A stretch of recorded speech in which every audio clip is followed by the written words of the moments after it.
여러분들 적 하면 제일 먼저 생각나는 게 무엇입니까?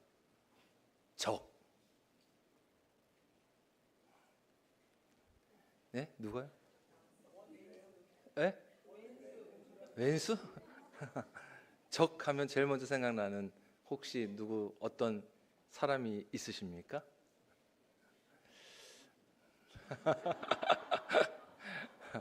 네, 목사님 오늘 회개하십시오.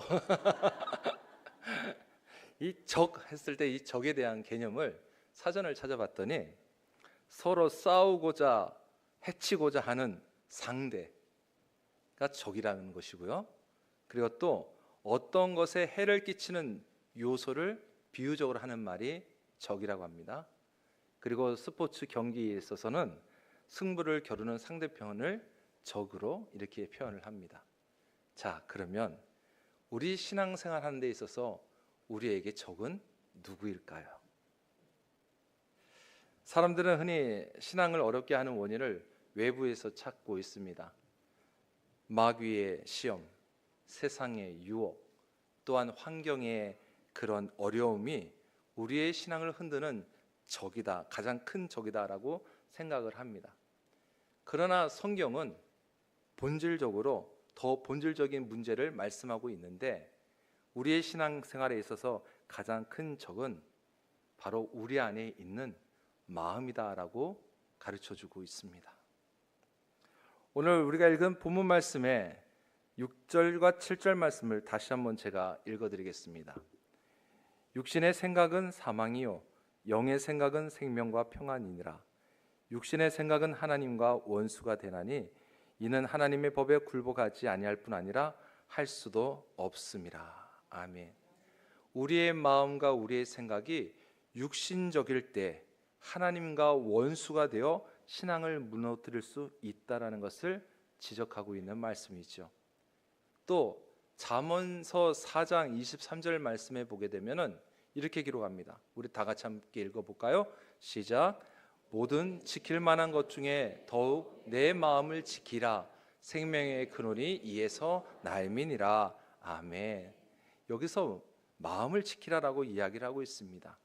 이 마음이라는 것이 단순한 감정의 집합체가 아니라 생명의 근원이기 때문에 우리의 마음을 지키지 아니하면은 신앙 전체가 무너지게 될 수 있다라는 것도 또 우리에게 하시는 말씀이죠. 따라서 오늘 이 시간 정말 나의 신앙생활에 있어서 적은 누구인가라는 이 질문을 내 스스로에게 던져보시면서 우리가 성경을 통해서 하나하나 대답을 찾아가고자 합니다. 이 마음, 첫 번째, 이 마음이라는 것이 얼마나 부패하고 변덕스러운지 여러분들이 잘 아실 것입니다. 여러분들이 잘 알고 있는 이스라엘 왕, 초대 왕이죠, 사울 왕이, 그는 처음에 하나님의 부르심을 받았을 때는 겸손하였고요, 하나님의 뜻에 늘 순종하며 따랐던 인물이었습니다. 그런데 그 사울 왕이 시간이 지나면서 조금씩 교만해지기 시작합니다. 교만해지기 시작하니까 그의 마음도 부패하기 시작하였고 어느 순간에는 하나님의 뜻을 따르지 아니하는 불순종하는 모습이 그의 모습이 되어버렸습니다. 그래서 결국에 나중에는 순종하지 못한 왕이 되어버렸죠. 그 마음이 얼마나 부패하였고 변덕스러운지를 잘 보여주고 있는 인물이다라고 할 수 있습니다. 에레미야서의 말씀에 17장 9절에 이렇게 말씀을 하고 있습니다. 만물보다 거짓되고 심히 부패한 것은 마음이라. 누가 능히 이를 알리오라고 말씀하고 계십니다. 여러분, 우리 인간의 마음은요, 스스로 속이는 능력이 있습니다. 스스로 속이는 능력이 있다는 게 무엇이냐? 오늘은 하나님을 사랑한다고 고백하지만 내일은 어떠한 낙심이나 어떠한 어려움을 만나면 하나님 앞에 사랑한다는 고백을 하지 못하는 모습이 있죠. 또 어떤 날은 예배가 기쁘고 감사한데 어떤 날에는 예배가 그처럼 그렇게 무거운 짐이 될 수밖에 없고 또 하나님 앞에 찾아가는 마음조차 사라지는 경우도 있다라는 겁니다. 이게 우리들 마음의 실체예요. 그래서 잠언서 28장 26절에 이런 말씀을 하고 계십니다. 자기 마음을 믿는 자는 미련한 자요 지혜롭게 행하는 자는 구원을 얻을 자이니라. 아멘. 여러분, 내 마음은 나를 가장 잘 아는 친구처럼 보이지만 사실은 언제나 나를 배반하는 적이 될 수 있다는 거예요. 그렇기 때문에 신앙생활의 가장 큰 위험이 외부에 있는 것이 아니라 바로 내 마음을 신뢰하는데, 이 마음이 잘못된 마음인데도 불구하고 깨닫지 못하고 신뢰하면서 나가는 데에 있다라는 것, 가장 큰 위험이다라고 할 수 있습니다. 또 두 번째는 뭐냐? 감정과 기분. 사람이라면 모두가 감정 가지고 있고 기분을 가지고 있습니다. 사실 동물들도 감정이 있고 기분이 표현한다고 그래요. 자, 이 감정과 기분은 믿음을 흔드는 방해물이 될 수 있다라는 겁니다. 여러분, 신앙생활은 믿음으로 살아가는 것이죠.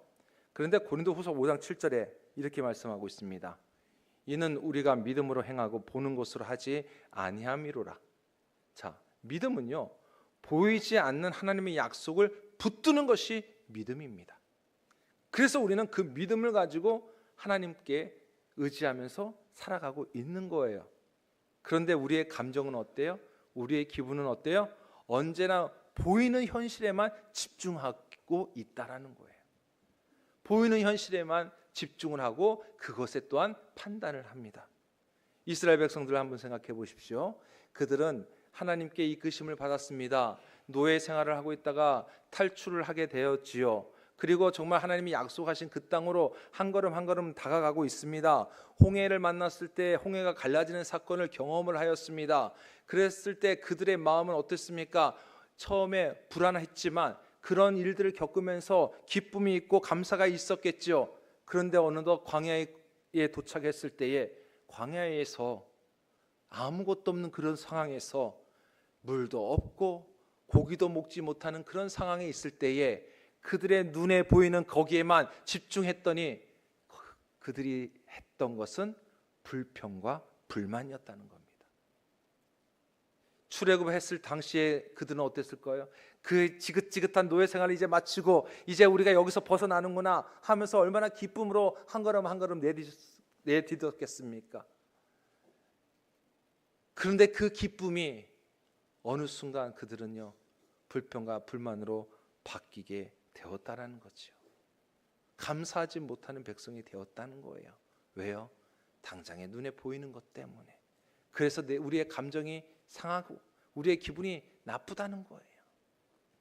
여러분, 이렇던 인간의 감정, 우리들의 감정은요, 눈앞의 상황이 좋으면은 하나님을 신뢰하게 하지만 상황이 나빠지면 금세 하나님을 원망하게 만들어 버린다는 사실입니다. 그래서 감정을 따라가는 신앙은 결코 성장할 수가 없음을 분명히 우리는 아셔야 합니다. 감정은, 우리 안에 있는 마음은 순간순간 변덕을 부리면서 늘 믿음을 흔드는 가장 방해물이 되고 있다라는 거예요. 여러분, 그런데 이 부분을요, 사단 마귀는 바로 이 점을 노리고 있다고 합니다. 사단 마귀는 바로 우리들의 이 감정과 기분을 가지고 장난치는 거예요. 마귀는 우리의 감정을 자극하고 있습니다. 계속 자극해서 하나님께 대한 신뢰를 무너뜨리게 만드는 게 사단의 계략인 거예요. 예수님도요, 광야에서 시험 받으실 때 결국 이 감정을 마귀가 건드렸다는 거예요. 배고픔, 욕망, 그리고 인정받고 싶은 이 감정을 건드려서 예수님을 흔들고 있었던 거예요. 그런데 그때 우리 예수님이 뭐라 하셨습니까? 사람이 떡으로만 살 것이 아니요, 하나님의 입으로부터 나오는 모든 말씀으로 살 것이라. 아멘. 그렇습니다. 우리 주님이요, 하나님의 말씀으로 맞섰습니다. 우리 주님은 감정이 아니라 말씀으로 사셨기 때문에 그 말씀으로 바로 사단을 이기셨다는 거예요. 그러니 여러분, 우리도 그 주님이 걸어가신 그 길을 따라가야 되는 줄 믿습니다. 세 번째, 이 마음을 지킨다는 것은 바로 우리의 신앙의 본질이고, 그리고 또 영의 생각은 뭐냐? 성령의 감동이라는 겁니다. 무디 목사님이라고 다 아실 거예요. 이 무디 목사님이 이제 한 청년이 무디 목사님에게 찾아와서 질문합니다. 목사님, 제 마음이 늘 요동치고 정말 내 감정을 주체할 수 없고 이 감정이 나를 흔들고 있습니다. 어떻게 해야 되겠습니까, 목사님? 하고 질문을 던졌대요. 그랬더니 무디 목사님께서 빈 컵을 하나 딱 들고 오시더니, 자, 이 컵 안에는 지금 공기가 있습니다. 이 공기를 어떻게 하면 빼낼 수 있겠습니까? 라고 오히려 질문을 했대요. 그랬더니 이 병을 들고, 빈 컵을 들고 청년은 이래저래 고민을 하지만 어떻게 답변할 수가 없었던 겁니다. 무디 목사님께서는 그 빈 컵에다가 물을 쪼르륵 하고 따르셨습니다. 그랬더니 빈 컵에 물이 가득 차니 그 안에 있던 공기는 당연히 다 빠져나올 수밖에 없고 물로 가득 찼다는 것이에요. 자, 이것을 보면서 바로 당신의 그 마음에 성령께서 가득 채울 수 있도록 기도하십시오. 성령 하나님이 당신의 마음을 가득 채우면 당신의 그 감정을 하나님께서 다스릴 수 있도록 도와주실 겁니다 라고 대답했답니다. 여러분, 이 비유가 곧 우리에게 하시는 말씀이잖아요. 우리에게도 우리의 마음을 성령으로 가득 채우라고 하시는 말씀입니다. 앞서 말씀드렸다시피 잠언 4장 23절에 모든 지킬 만한 것 중에 더욱 내 마음을 지키라라고 성경은 우리에게 가르쳐주고 있습니다. 명령하시는 것이죠, 하나님께서. 여러분, 마음을 지키지 않으면요, 생각이 무너지고요, 생각이 무너지면 행동이 무너지고요, 행동이 무너지면 결국 우리의 신앙 전체가 무너지는 것을 볼 수가 있습니다. 다시 한번 말씀드릴까요? 마음을 지키지 않으면 생각이 무너지고, 생각이 무너지면 행동이 무너지고, 행동이 무너지면 우리의 신앙생활 전반이 흔들릴 수가 있게 된다는 거예요. 이것을 잘 보여주는 사람이 있어요. 예수님의 제자였던 가룟 유다입니다. 이 가룟 유다, 주님을 따랐을 때는요, 얼마나 자부심이 있었겠습니까? 예수님의 제자라는 자부심이 있어요. 그리고 그 중에 그 안에서 무엇을 담당했습니까? 재정을 담당을 했어요. 재정을. 그러니 얼마나 믿을 만한 사람이에요. 얼마나 정말 자신이 떳떳하겠어요. 그런데요, 그가 주님을 따르면서 기적을 또 보았고 주님의 말씀을 친히 들었음에도 불구하고 그의 마음이 세상의 것에 빼앗겼습니다. 돈의 노예가, 돈의 멍에에 사로잡히게 되으니 은 30에 예수님을 팔아넘기게 되었잖아요. 여러분, 이 가룟 유다를 보게 되면 마음을 지키지 않았을 때 세상의 것, 즉 돈의 마음을 사로잡히게 되었고요, 그 돈의 물질의 마음이 사로잡히니 주님의 제자라고 하는 생각을 잊어버리게 되었고요, 주님의 제자라는 생각을 잊어버리게 되니 물질의 노예가 되어서 결국 예수님을 팔아넘기는 행동으로 나타나 보였고요, 결국에는 그의 신앙 전체가 무너지는 것을 바로 보게 된, 우리가 너무나 가장 잘 아는 그런 인물이 난 겁니다.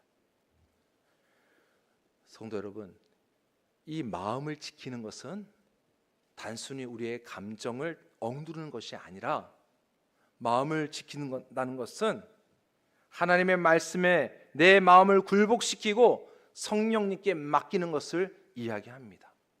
그래서 오늘 말씀에 영의 생각은 생명과 평안입니다 라고 말씀을 하고 계시는데, 여기서 영의 생각은 뭐냐? 어떤 좋은 생각이나 긍정적인 마음가짐이 아니라 바로 성령의 감동을 받으라라는 이야기입니다. 성령의 감동이 있어야 되는 거예요. 성령께서 주시는, 우리에게 주시는 깨우침과 인도하심이 내 마음을 주장할 때에 비로소 우리가 생명의 길을, 평안의 길을 걸어갈 수 있다라는 것을 우리에게 말씀하고 계십니다. 성도 여러분, 성령의 감동을 어떻게 하면 받을 수 있을까요?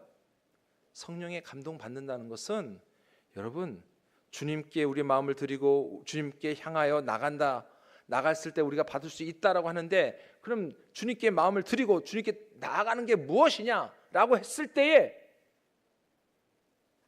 단 하나입니다. 주님의 시간에 참여하고 동참하는 것이에요. 주님의 시간에 함께 동참하는 것을 이야기합니다. 무엇을 이야기합니까? 주님의 시간에 동참한다는 것은 주님과 함께하는 시간으로 우리가 함께 말씀을 붙들고 기도할 때에 성령의 감동이 우리에게 임하게 됩니다. 또한 주님의 시간인 이 예배 가운데에 하나님의 임재를 경험할 때에 바로 성령의 감동을 통해서 우리가 새롭게 변화가 되는 줄 믿습니다. 또한 주님께서 허락하신 믿음의 공동체 안에서의 아름다운 교제를 통해서 성령의 감동을 통하여 하나의 목적을 가지고 하나님 나라를 이루며 달려갈 수 있게 된다는 것이죠. 사랑하는 성도 여러분, 그러니 여러분 더 사모하시길 바랍니다. 날마다 성령의 그 감동이 내 안에 가득 넘쳐날 수 있기를 사모하시길 바랍니다. 내가 변하면 모든 것이 변해지게 되어 있습니다. 내 마음은 때로는 신앙의 적이 되지만 성령의 감동이 내 안에 가득 넘쳐날 때에 그 마음의 감정들은 더 이상 나를 무너뜨리지 못하게 된다는 것이죠. 왜요? 성령께서 나를 붙드시고 계시기 때문입니다. 그리고 거기서 그치는 것이 아니라 하나님께 쓰임받는 도구가 된다는 사실이에요. 사랑하는 성도 여러분, 지금 나의 신앙생활에 적이 누구입니까? 세상의 유혹? 아니면 어떤 환경의 어려움? 아니면 직접적인 사단 마귀? 사단 마귀가 당연히 우리를 유혹할 수도 있죠. 우리의 마음을 건드리는 겁니다. 그러니 여러분, 내 안에 있는 이 변덕스러운 마음과 감정을 우리가 성령의 감동으로 잘 다스릴 수 있도록 나아갈 수 있기를 간절히 소망합니다. 영의 생각, 성령의 감동인 거예요. 이 성령의 감동이 내 안에 가득 넘칠 때 여러분들은 흔들리지 않느냐는 줄 믿으시기를 바랍니다. 그뿐만 아니라 성령의 감동을 가지고 우리는요, 지혜롭고 구원의 길을 온전히 걸어가게 되는 줄 믿습니다. 여러분 잘 알고 계시는 사도 바울이요, 그가 바로 오늘 이 말씀에 그대로 적용될 수 있어요. 오늘 말씀 그대로 적용을 하게 되면 어떻습니까? 그가 육신의 생각에 있을 때는요, 예수 믿는 사람들을 잡아다니는 사람이었어요. 예수 믿는 사람들을 핍박하는 사람이었어요. 예수를 전혀 몰랐을 때는 그냥 세상적인 사람이었어요.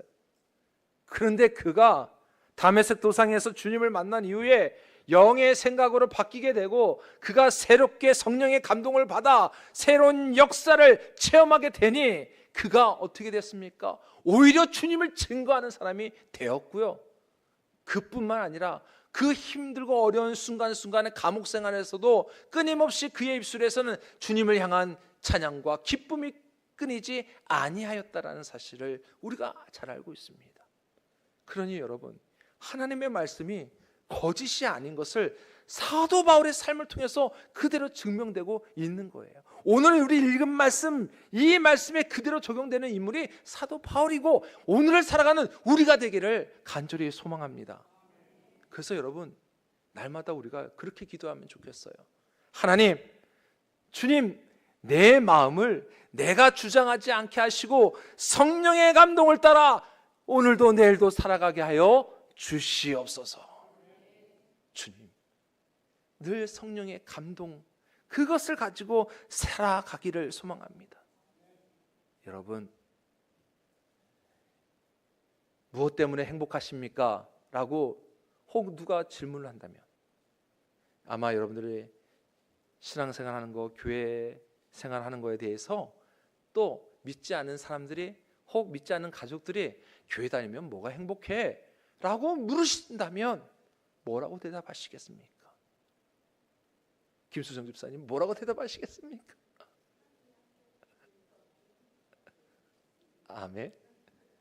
여러분, 내 안에 늘 성령께서 함께 하시니 성령의 감동으로 하루하루 그냥 주님 말씀대로 살아가는 그것이 저에게는 행복입니다. 예수님 때문에 삶 자체가 그냥 행복입니다. 신앙생활 하는 그 자체가 나에게는 축복이고 행복입니다. 이 고백이 여러분들의 마음과 입술에서 더 울려 퍼지기를 간절히 소망합니다. 사랑하는 성도 여러분, 이제 여러분들이 또 가족들을 만나러 가실 분도 계실 텐데요, 여러분들의 그 자리에서 누구를 만나든지 예수 그리스도의 향기로 주님의 마음을 전할 수 있는 주의 축복의 통로들이 되시기를 주의 이름으로 축원합니다.